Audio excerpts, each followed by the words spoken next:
Pemirsa, jelang dimulainya tahun ajaran baru Juli nanti, SMP Negeri 2 Kendal, Jawa Tengah menyiapkan sistem belajar pada tatanan kenormalan baru. Sementara itu di Kediri, Jawa Timur, Pondok Pesantren Lirboyo menjadi percontohan pengelolaan belajar santri di masa adaptasi kenormalan baru.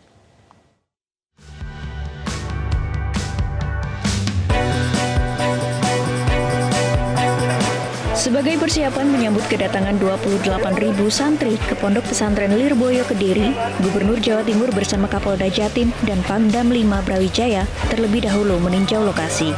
Sebelum memasuki pondok pesantren, rombongan terlebih dahulu menjalani pengecekan suhu tubuh. Rencananya para santri akan kembali ke pondok pesantren pada 20 Juni mendatang.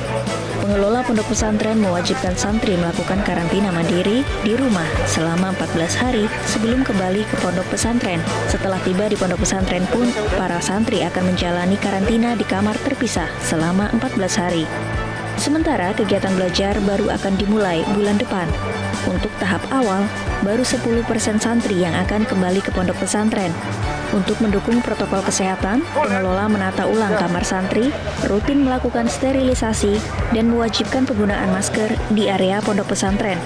Saat ini santri di rumah kita mohon untuk isolasi mandiri 14 hari, baru nanti 14 hari secara bertahap santri-santri masuk. Untuk tahap pertama ini kita masukkan santri 10% di sekitar 2.500. Dan nanti santri ini di sini kita lakukan isolasi lagi sebelum masuk ke pondok. Selain meninjau persiapan protokol kesehatan pondok pesantren Tangguh yang menjadi percontohan, Gubernur Jawa Timur juga sekaligus menyerahkan bantuan, yakni alat pelindung diri, cairan disinfektan, dan peralatan cuci tangan. Pesantren Tangguh terutama adalah dalam menghadapi COVID-19, tetapi tentu sustainability-nya kita berharap akan berlanjut. Kita akan tentu mengkoordinasikan kembali bagaimana format pesantren Tangguh ini bisa menjadi prototipe dari pesantren-pesantren lain yang ada di Jawa Timur dan tentu prototipe pesantren yang ada di Indonesia. Sementara itu di Kendal, Jawa Tengah, SMP Negeri 2 sudah menyiapkan sistem pembelajaran jika kenormalan baru diberlakukan. Sekolah menyiapkan sarana fisik maupun prosedur pembelajaran sesuai protokol kesehatan.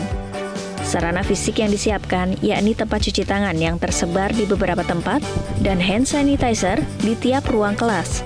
Ruang kelas juga diatur dengan menjaga jarak antar siswa. Sekolah pun menyiapkan prosedur pembelajaran online maupun offline bagi siswa, guru, dan wali murid.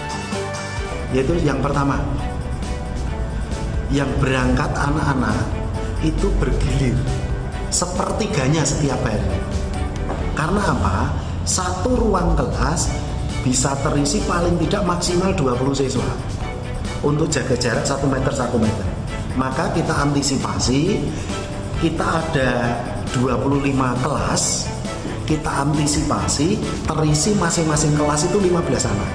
Itu kita minta supaya pemerintah dalam hal ini Menteri Pendidikan dan Kebudayaan untuk betul-betul berhati-hati soal membuka kembali sekolahan kita.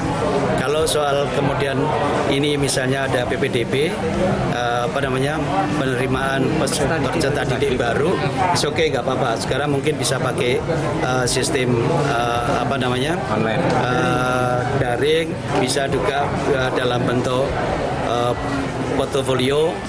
Sebelumnya, Kemendikbud telah menyatakan bahwa tahun ajaran baru tetap akan dimulai pada 13 Juli 2020. Sementara teknis pembelajaran masih dalam tahap perumusan bersama tim gugus tugas percepatan penanganan COVID-19. Tim Liputan, Metro TV.